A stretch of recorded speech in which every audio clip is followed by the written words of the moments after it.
Selamat bertemu lagi di channel saya.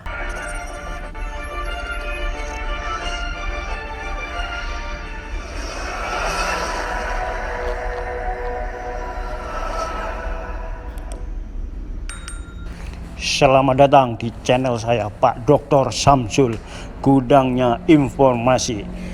Yang belum subscribe, silakan subscribe. Jangan lupa like, comment, and share. Pada pagi hari ini, saya ingin memberikan informasi yang penting. Informasi apa itu, guys? Ini adalah informasi yang sangat penting sekali di dalam dunia jasa konstruksi, dunia proyek, dunia pekerjaan infrastruktur. Di mana di dalam Undang-Undang Nomor 2 Tahun 2017 Pasal 70 ayat 1 dinyatakan bahwa setiap tenaga kerja konstruksi yang bekerja di sektor konstruksi wajib memiliki sertifikat kompetensi kerja. Bahkan setiap pengguna dan penyedia jasa, owner dan juga kontraktornya atau konsultannya wajib mempekerjakan tenaga kerja yang memiliki sertifikat kompetensi sebagaimana sebagaimana dimaksudkan pada ayat 1 tersebut.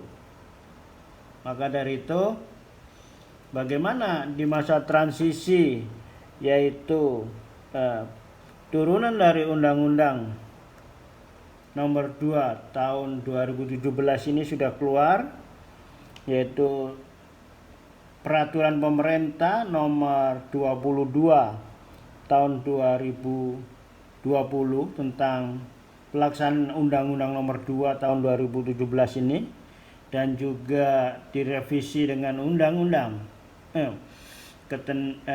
Omnibus Law. Maka sebagian peraturan yang terkait dengan Omnibus Law yaitu direvisi menjadi PP nomor 14 tahun 2021. Baik, yang kita bahas adalah bagaimana tentang petunjuk pelaksanaan sertifikasi kerja di masa transisi sesuai dengan peraturan yang ada. Dasar hukum dari peraturan ini adalah tentunya Undang-Undang Nomor 2 Tahun 2017 yang saya sebutkan tadi. Juga Peraturan Pemerintah Nomor 22 Tahun 2020 serta PP atau Peraturan Pemerintah Nomor 14 Tahun 2021 serta Surat Edaran Menteri PUPR Nomor 30/SE/M/Tahun 2020 tentang transisi layanan sertifikasi badan usaha dan sertifikasi kompetensi kerja sebagaimana telah diubah dengan Surat Edaran Menteri PU Nomor 02 SE/S/2021 tentang perubahan atas Surat SE Menteri Nomor 30 tersebut. Masa transisi LPJK. Masa transisi berlaku setelah pelantikan pengurus LPJK periode 2021-2024 sesuai dengan Kepmen PUPR nomor 1792/KPTS/M/2020 dan berakhir setelah ditetapkannya pedoman pemberian lisensi LSBU, rekomendasi LSP, serta dilakukannya registrasi LSBU dan LSP yang sudah mendapatkan lisensi atau paling lambat akhir Desember tahun 2021 ini. Jadi pada masa transisi, sertifikat tenaga kerja konstruksi dapat dilaksanakan oleh LSP lisensi. Kalau LSP terlisensi, LSP terlisensi wajib melakukan pencatatan terlebih dahulu kepada Menteri. Pedoman pelaksanaan registrasi LSP terlisensi dan sertifikat kompetensi kerja konstruksi oleh LSP terlisensi dan terregister dituangkan dalam SE Dirjen Bina Konstruksi nomor 06/SE/DK tahun 2021 tentang petunjuk pelaksanaan registrasi LSP terlisensi dan sertifikasi kompetensi kerja konstruksi oleh lembaga sertifikat profesi terlisensi dan terregistrasi pada masa transisi. B. Jadi yang kedua dapat dilakukan juga oleh tim penyelenggara sertifikasi kompetensi kerja konstruksi. Pedoman pelaksanaan kompetensi kerja konstruksi yang dilaksanakan oleh tim penyelenggara sertifikasi kompetensi kerja dituangkan dalam SE Dirjen Bina Konstruksi nomor 05/SE/DK/2021 tentang petunjuk pelaksanaan kompetensi kerja konstruksi oleh tim penyelenggara sertifikasi kompetensi kerja jasa konstruksi pada masa transisi. Surat Edaran Menteri PU nomor 02 tahun 2021. Amanat pelaksanaan transisi layanan sertifikasi badan usaha dan sertifikasi kompetensi kerja jasa konstruksi dituangkan dalam SE nomor 30/SE/M tahun 2020 yang kemudian diubah menjadi SE nomor 02/SE/M/21. Jadi sejumlah amanat dalam SE 30 tahun 2020 sebagaimana diubah dengan SE 02 tahun 2021 meliputi sertifikat kompetensi kerja yang telah dikeluarkan oleh LPJK periode 2016-2020 tetap berlaku sampai dengan habis masa berlakunya. Yang B, sertifikat kompetensi kerja konstruksi yang habis masa berlakunya saat mengikuti proses pemilihan penyedia barang dan jasa tahun 2021 sampai dengan SE nomor 02/SE/M/2021 dinyatakan masih berlaku setelah bukti perpanjangan divalidasi oleh LPJK periode 2021 ini sampai 2024 ini. Adapun tata cara terkait validasi diatur dengan surat Ketua LPJK nomor HM.01/LK/45. Sertifikat kompetensi konstruksi atau SKK konstruksi yang habis masa berlakunya setelah tanggal SE nomor 02 tahun 2021 ini ditetapkan, yaitu pada tanggal 22 Januari 2021, dinyatakan masih berlaku sampai dengan tanggal 31 Desember. Jadi untuk kebutuhan PBJ, SKK yang berakhir setelah ditetapkan SE Menteri PU nomor 02 tahun 2021 tanggal 22 Januari 2021 tersebut otomatis diperpanjang sampai dengan 31 Desember 2021. Dan bagi tenaga kerja yang mengusulkan perpanjangan melalui tim TPS atau LSP terlisensi dan terregister, maka akan memperoleh perpanjangan SKK konstruksi tersebut dengan masa berlaku selama 3 tahun. D. Penyelenggaraan sertifikasi kompetensi kerja yang telah dilaksanakan sebelum masa transisi akan dilanjutkan oleh LSP terlisensi dan terregister atau tim penyelenggara sertifikasi kompetensi kerja.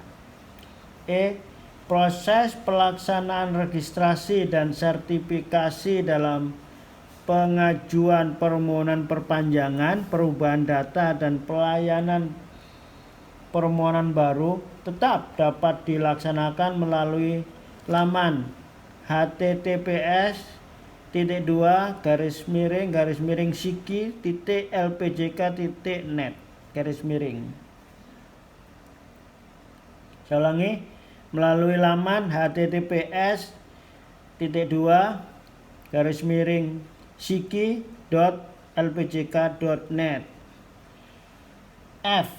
Seluruh asosiasi yang memiliki kewenangan VVA tetap melayani permohonan sertifikasi dalam masa transisi ini dengan ketentuan verifikasi dan validasi yang bersifat final.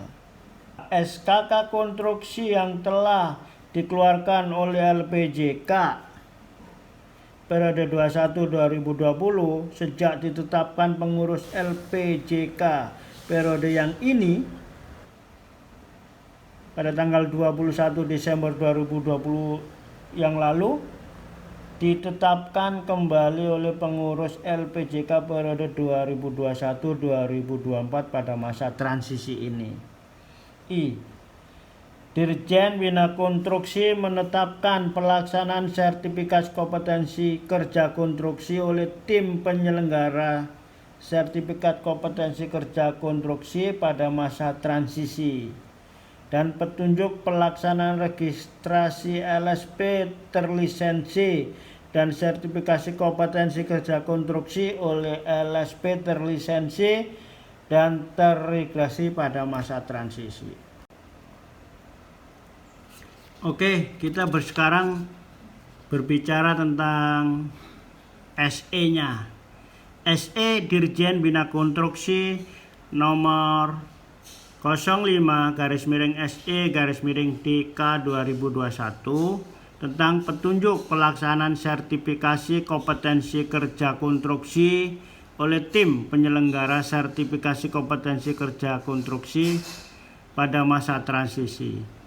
Dan saya kebetulan adalah salah satu penanggung jawab dari atau masuk dalam SK tim penyelenggara sertifikasi kompetensi kerja ini. Maksud daripada SE ini adalah sebagai acuan pelaksanaan pelayanan sertifikasi kompetensi kerja konstruksi pada masa transisi. Jadi tujuannya SE ini adalah memberikan acuan kepada tim penyelenggara sertifikasi kompetensi kerja konstruksi dalam pelaksanaan sertifikasi kerja konstruksi di masa transisi. Yang kedua adalah menjamin kontinuitas pelayanan dan mewujudkan tertib pelaksanaan sertifikasi dan registrasi sertifikat kompetensi kerja selama masa transisi. Untuk itu, informasi ini kami berikan kepada masyarakat. Kami selaku tim juga selaku Japung ahli media menyampaikan hal ini kepada masyarakat agar mendapatkan informasi tentang bagaimana masa transisi sertifikasi ini di masa transisi. Lanjut. Layanan sertifikasi kompetensi kerja di masa transisi. Di dalam matrik pengaturan pelayanan sertifikasi ini ada yang pertama yaitu pelaksanaan layanan sertifikasi. Kemudian tim penyelenggara sertifikasi kompetensi kerja yaitu adalah tim penyelenggara kompetensi kerja yang dibentuk oleh LPJK dan terdiri dari atas pengarah, penanggung jawab. Nah, saya salah satu penanggung jawab. Kemudian pelaksana sertifikasi kompetensi kerja ini adalah ada dari Mas Januar dan juga dari LPJK. Kemudian sekretariat tim penyelenggara sertifikasi kompetensi kerja jasa konstruksi. Balai juga ditunjuk menjadi pembantu sekretariat tim penyelenggara kompetensi kerja jasa konstruksi. Dengan kualifikasinya yang dilayani adalah masih seperti yang dulu, yaitu SKA ahli utama, ahli madya, ahli muda. SKT-nya terampil kelas 1, terampil kelas 2, dan terampil kelas 3. Skema sertifikasi. Adapun skema sertifikasi berdasarkan skema dan standar sertifikasi LPJK periode 2016-2026 selama tidak bertentangan dengan SE 02 tahun 2021 ini. Jadi masih menggunakan skema yang lama. Tahap penyelenggaraan sertifikasi. Pertama yaitu tahapannya penerimaan permohonan, kedua adalah verifikasi dan validasi awal dokumen permohonan, ketiga pemeriksaan kelengkapan dokumen permohonan, keempat penilaian klasifikasi kualifikasi tenaga kerja, 5 adalah penetapan hasil evaluasi proses sertifikasi dan keputusan penerbitan SKK konstruksi. Selanjutnya yaitu penunjukan asesor. Pelaksanaan kompetensi kerja jasa konstruksi menunjuk asesor dan menugaskan tim asesor yang merupakan AKTK atau asesor tenaga kerja yang terdaftar di LPJK. Sudah terdaftar sekitar 1000 lebih ya, sudah di SK-kan. Jadi nanti yang menunjuk adalah tim pelaksana atas usulan dari sekretariat penyelenggara, yaitu dari balai juga mengusulkan. Registrasi tenaga kerja konstruksi. Tim penyelenggara sertifikasi kompetensi kerja menyampaikan hasil proses sertifikasi kompetensi kerja kepada LPJK untuk dilakukan pencatatan. 11. Pelaksanaan turun status. LPJK dapat memberikan satu akses aplikasi turun status kepada asosiasi terakreditasi tingkat nasional setelah memenuhi persyaratan keamanan untuk melaksanakan proses turun status dokumen permohonan anggotanya, khususnya untuk perpanjangan dan perubahan kualifikasi SKA atau SKT. Pelaksanaan turun status bagi permohonan anggota asosiasi yang belum terakreditasi dilakukan oleh tim penyelenggara sertifikasi kompetensi kerja berdasarkan permohonan turun status. Biaya sertifikasi. Jadi dibiayai oleh APBN Kementerian PUPR. Jadi enak sekali nih pada masa transisi ini masih ditanggung oleh Kementerian PUPR. Namun asosiasi di saat VVA ya itu ada wewenang di asosiasi. Oke, kita lanjut. Sekarang tata cara sertifikasi kompetensi kerja konstruksi oleh tim penyelenggara sertifikasi kompetensi kerja. Yang pertama yaitu jenis permohonan. Jenis permohonan dibedakan 3 ya.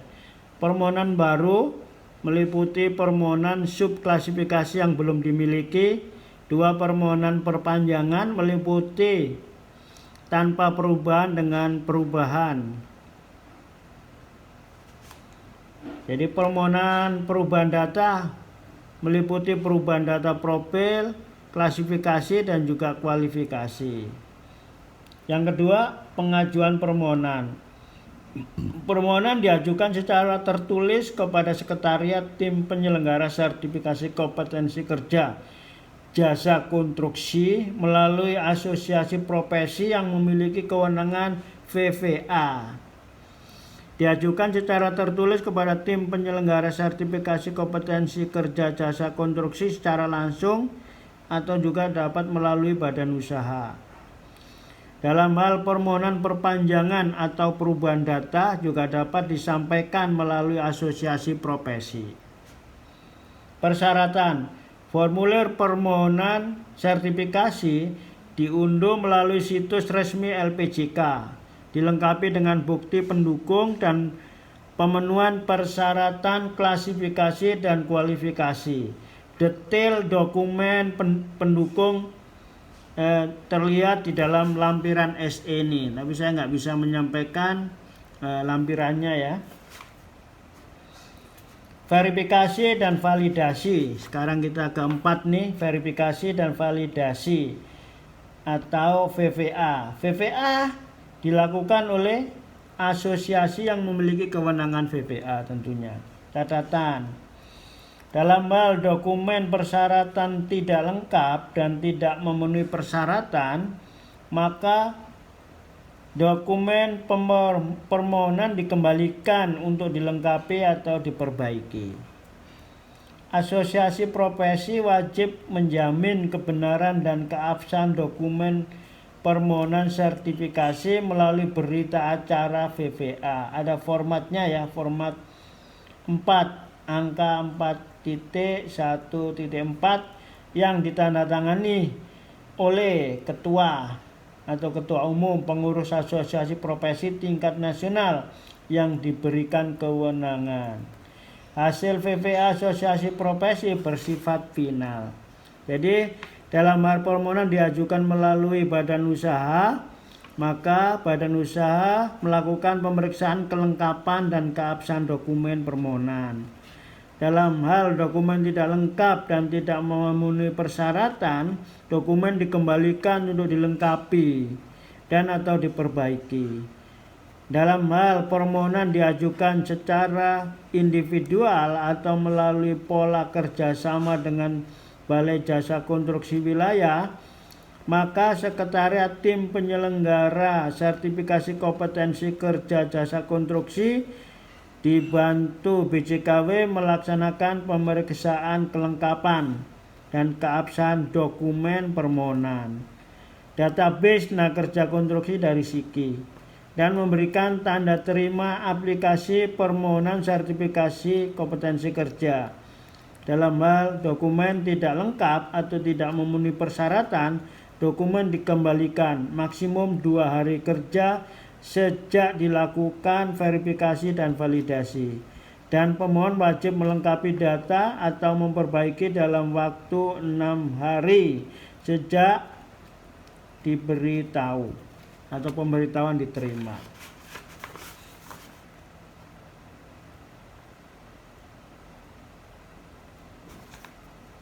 Hasil verifikasi atau hasil VPA. Asosiasi profesi mengubah data pemohon yang telah diverifikasi dan validasi ke laman https://siki.lpjk.net. Sekretariat Tim Penyelenggara Sertifikasi Kompetensi Kerja menerima permohonan dari asosiasi profesi dan memeriksa kelengkapan dokumen dan database tenaga kerja di SIKI. Kemudian memberikan tanda terima aplikasi permohonan SKA. Dalam hal dokumen tidak lengkap dan atau tidak memenuhi persyaratan, maka permohonan SKA ditolak. Kalau SKT, dalam hal badan usaha melakukan verifikasi dan validasi, hasilnya dituangkan dalam berita acara VVA. Formatnya adalah 4.2.2 dan diserahkan kepada Sekretariat Tim Penyelenggara Sertifikasi Kompetensi Kerja Jasa Konstruksi, dalam hal ini balai sebagai pembantu daripada tim sekretariat ini, untuk kemudian dilakukan pemeriksaan kelengkapan dokumen dan database tenaga kerja di SIKI, kemudian memberikan tanda terima aplikasi permohonan SKT. Hasil pemeriksaan dokumen. Sekretariat Tim Penyelenggara Sertifikasi Kompetensi Kerja menyampaikan hasil pemeriksaan kelengkapan dan kebenaran data. Format 4.1.5 untuk SKA dan untuk SKT itu adalah 4.2.5. Serta dokumen permohonan sertifikasi dan registrasi yang telah diperiksa dalam waktu 1 hari kepada pelaksana sertifikasi kompetensi kerja. Penunjukan asesor yaitu pelaksana sertifikasi kompetensi kerja jasa konstruksi menunjuk dan menugaskan tim asesor, terutama adalah tim asesor untuk permohonan baru SKA dan untuk asesor untuk permohonan baru SKT. Dalam hal perpanjangan atau perubahan baik data SKA maupun SKT dilakukan oleh asesor, artinya sendiri, satu orang. Penilaian asesor. Tim asesor atau asesor melaksanakan penilaian klasifikasi dan kualifikasi uji kompetensi berdasarkan skema sertifikasi dalam waktu 1 hari. Hasil penilaian. Hasil penilaian kan dituangkan dalam berita acara hasil penilaian klasifikasi dan kualifikasi tenaga kerja uji kompetensi. Ada formatnya 416 dan 426. Disampaikan kepada Sekretariat Tim Penyelenggara Sertifikasi Kompetensi Kerja Jasa Konstruksi. Pelaksana sertifikasi kompetensi kerja jasa konstruksi mengajukan permohonan penerbitan sertifikasi dan registrasi kepada LPJK melalui Sekretariat Tim Penyelenggara Sertifikasi Kompetensi Kerja Jasa Konstruksi berdasarkan berita acara hasil penilaian klasifikasi dan kualifikasi tenaga kerja konstruksi atau uji kompetensi dalam waktu 2 hari kerja sejak berkas permohonan sertifikasi dan registrasi diterima oleh pelaksana sertifikasi kompetensi kerja jasa konstruksi. 10. Penetapan hasil evaluasi proses sertifikasi dan persetujuan atau penolakan dilakukan melalui rapat tim penyelenggara sertifikasi kompetensi kerja jasa konstruksi yang dilaksanakan dalam waktu 1 hari sejak permohonan diterima dari Sekretariat Tim Penyelenggara Sertifikasi Kompetensi Kerja. Tim penyelenggara sertifikasi kompetensi kerja menyampaikan persetujuan penerbitan pencatatan SKA atau SKT kepada Ketua LPJK. Ketua LPJK menetapkan nomor pencatatan, nomor registrasi SKA atau SKT dalam waktu 1 hari kerja. Penerbitan SKA. SKA atau SKT dicetak dalam bentuk sertifikat elektronik dan dikirimkan kepada pemohon melalui surat elektronik dalam waktu 1 hari. Masa berlaku SKA atau SKT. SKA berlaku selama 3 tahun. Dalam hal permohonan SKA merupakan permohonan subkualifikasi ahli muda fresh graduate, maka berlaku SKA adalah selama 1 tahun. SKT juga berlaku 3 tahun.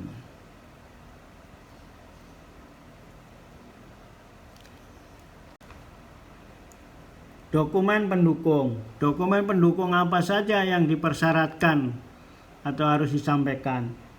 Sama seperti yang dulu ya. Yaitu yang pertama adalah legalitas salinan KTP pemohon yang masih berlaku. 2. Legalitas ijazah dilegalisir oleh lembaga pendidikan yang menerbitkan atau notaris. Legalitas NPWP. Daftar pengalaman kerja sesuai dengan klasifikasi subklasifikasi kompetensi kerja pemohon yang minimal memuat lokasi proyek, nilai kontrak, tanggal mulai dan selesai proyek, jabatan dalam proyek, serta surat referensi dari pemberi kerja. Formatnya ada di 4.1.2 412. 5. Kesesuaian surat pernyataan dari pemohon yang menyatakan bahwa seluruh data dokumen yang disampaikan adalah benar. Seperti dalam format 413. Kesesuaian pas foto ya, berwarna ya, terbaru ukurannya 3x4. Menghadap ke depan dengan pakaian formal, bukan menghadap ke samping. 7. Kesesuaian persyaratan pendidikan dan juga latar belakang pendidikan dan pengalaman kerja pemohon sesuai dengan standar kompetensi kerja dan atau garis miring skema sertifikasi. 8. penelusuran logbook PPKB dan bukti keikutsertaan kegiatan PPKB pada aplikasi PPKB online, serta kecukupan nilai kredit PPKB pemohon, khusus pemohon perpanjangan. 9. Keabsahan SKA untuk perpanjangan masa berlaku. 10. Kelengkapan self assessment pemohon. 11. Bukti pembayaran biaya sertifikasi jika ada. Dan nomor 11 itu nggak ada. Pertimbangan persyaratan khusus. Pelaksanaan sertifikasi oleh tim penyelenggara sertifikasi kompetensi kerja mempertimbangkan persyaratan khusus subkualifikasi ahli muda fresh graduate untuk lulusan S1 dan D4 bidang konstruksi yang sudah mendapatkan kompetensi tambahan, yaitu sesuai dengan SE Dirjen ya 1, 2, 3 kalau nggak salah ya, nomor tahun 2020, dan si Bima Konstruksi. Dokumen pendukung persyaratan sertifikasi untuk SKA asing. Nah, asing. 1. Legalitas paspor yang masih berlaku. 2. Legalitas surat keterangan izin kerja pemohon. 3 adalah legalitas visa kerja dan ITAS pemohon. 4. Legalitas ijazah dilegalisasi oleh lembaga pendidikan yang menerbitkan ijazah tersebut atau kedutaan atau perwakilan negara asal pemohon di Indonesia. 5. Daftar pengalaman kerja sesuai dengan klasifikasi atau subklasifikasi kompetensi kerja pemohon yang minimal memuat lokasi proyek, nilai kontrak, tanggal mulai dan selesai proyek. Adapun jabatan dalam proyek serta surat referensi dari pemberi kerja juga harus dilampirkan sesuai dengan format 412. Pengecekan sertifikat kompetensi keahlian jasa konstruksi yang dimiliki oleh pemohon yang diterbitkan oleh Asosiasi Profesi Jasa Konstruksi di negara pemohon atau juga ASEAN Charter Professional Engineering ACPE atau ASEAN Arsitek AA tingkat ASEAN. Selanjutnya yang ketujuh yaitu surat rekomendasi dari perusahaan di mana pemohon bekerja di Indonesia. 8. Kesesuaian surat pernyataan dari pemohon yang menyatakan bahwa seluruh data dalam dokumen yang disampaikan adalah benar. 9. Kesesuaian pas foto berwarna terbaru ukuran 3x4 menghadap ke depan dengan formal. 10. Penelusuran buku logbook PPKB dan buku kegiatan PKB pada aplikasi PPKB online, serta kecukupan nilai kredit PPKB pemohon, khusus permohonan perpanjangan SKA. Keabsahan SKA untuk perpanjangan masa berlaku, kelengkapan self assessment pemohon, bukti pembayaran biaya sertifikasi jika ada. Dokumen pendukung persyaratan sertifikasi. Selain dokumen tadi, maka ada dokumen pendukung yang harus disampaikan. Untuk SKT, legalitas salinan kartu tanda penduduk pemohon yang masih berlaku. Legalitas ijazah dilegalisir oleh lembaga pendidikan yang memberikan atau notaris. Legalitas NPWP itu bagi tenaga kerja yang memiliki penghasilan lebih dari 4,5 juta ya per bulan atau 54 juta per tahun. Kesesuaian surat pernyataan dari pemohon yang menyatakan bahwa seluruh data dalam dokumen yang disampaikan adalah benar. 4, 2, 3. Kesesuaian pas foto berwarna terbaru ukuran 3x4 menghadap ke depan dengan pakaian formal. Daftar pengalaman kerja dengan klasifikasi subklasifikasi kompetensi kerja pemohon yang minimal memuat lokasi proyek, nilai proyek, tanggal mulai dan selesai proyek, jabatan dalam proyek, serta surat referensi dari pemberi kerja. Keabsahan SKT untuk perpanjangan masa berlaku. 8 adalah bukti pembayaran biaya sertifikat. Banding, ini kami sampaikan jika ada yang banding ya. Dalam hal tenaga kerja konstruksi tidak setuju dengan keputusan sertifikat kompetensi kerja konstruksi untuk pemohon baru, tenaga kerja dapat mengajukan banding paling lambat 14 hari kerja sejak pemberitahuan resmi keputusan sertifikasi atau hasil penilaian klasifikasi dan kualifikasi diterima oleh asosiasi profesi dengan kewenangan VVA bagi pemohon SKA atau diterima oleh pemohon atau badan usaha bagi permohonan SKTK. Kedua, dalam hal tenaga kerja konstruksi tidak setuju dengan keputusan sertifikasi kompetensi kerja untuk permohonan perpanjangan atau perubahan data, tenaga kerja tersebut dapat mengajukan banding paling lambat 14 hari kerja juga sejak pemberitahuan resmi keputusan sertifikasi. Hasil penilaian klasifikasi ini diterima oleh asosiasi profesi dengan yang memiliki kewenangan VVA awal bagi permohonan SKA atau diterima oleh pemohon atau badan usaha atau asosiasi profesi bagi SKTK. Ketiga, dalam hal pemohon SKA banding dilakukan dengan mengisi form banding dan disampaikan melalui asosiasi profesi yang memiliki kewenangan VVA kepada tim penyelenggara sertifikat kompetensi kerja. Keempat, dalam hal pemohon SKTK, banding dapat dilakukan dengan mengisi form banding dan disampaikan secara langsung atau melalui badan usaha atau melalui asosiasi profesi kepada tim penyelenggara. 5. Dalam hal banding diterima, selanjutnya tim penyelenggara sertifikasi kompetensi kerja memerintahkan kepada pelaksana untuk melakukan penilaian kembali kelayakan klasifikasi dan kualifikasi dengan menunjuk asesor kompetensi kerja yang berbeda. 6. Dalam hal banding ditolak, maka dokumen permohonan dikembalikan. 7. Keputusan penilaian ulang bersifat final atas dasar hasil penetapan penilaian kembali sebagaimana dimaksud pada angka 5 ini oleh tim penyelenggara. Jadi setelah banding selesai dilakukan penilaian kembali, diputuskan tidak bisa banding lagi. Berikut ini saya sampaikan alur permohonan baru SKA ya.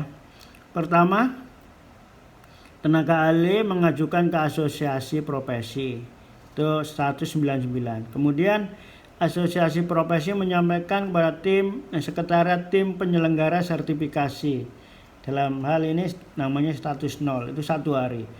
Kemudian LSP atau juga bisa pelaksana sertifikasi mempelajari kemudian menunjuk asesor. Asesornya bisa 3 kalau baru. Jadi tim itu bisa 1 hari sampai 2 hari. Kemudian sekretariat tim penyelenggara sertifikasi melihat data yang disampaikan oleh pelaksana tadi, memverifikasi, kemudian mengadakan rapat tim penyelenggara sertifikasi 1 hari, kemudian disampaikan kepada ketua LPJK 1 hari, selesai kira-kira adalah statusnya 4 dan 5 itu.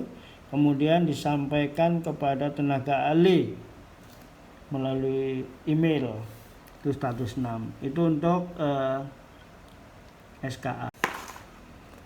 Untuk SKT, bahkan alirnya tenaga terampil atau badan usaha perorangan mengajukan ke sekretariat tim penyelenggara. Sama dengan yang tadi, LSP atau tim penyelenggara akan melaksanakan ya sertifikasi, kemudian disampaikan kepada sekretariat penyelenggara, kemudian rapat diadakan tim penyelenggara sertifikasi, kemudian ketua LPJK memprosesnya, menandatanganinya, kemudian disampaikan kepada tenaga terampil.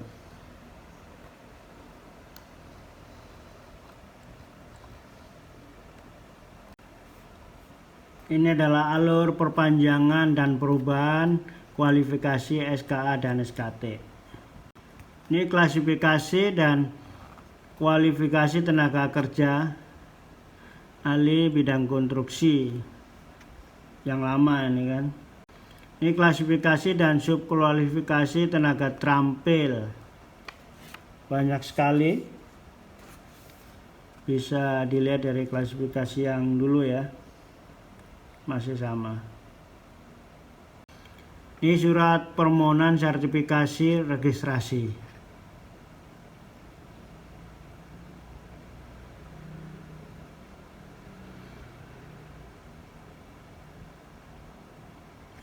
Format daftar pengalaman,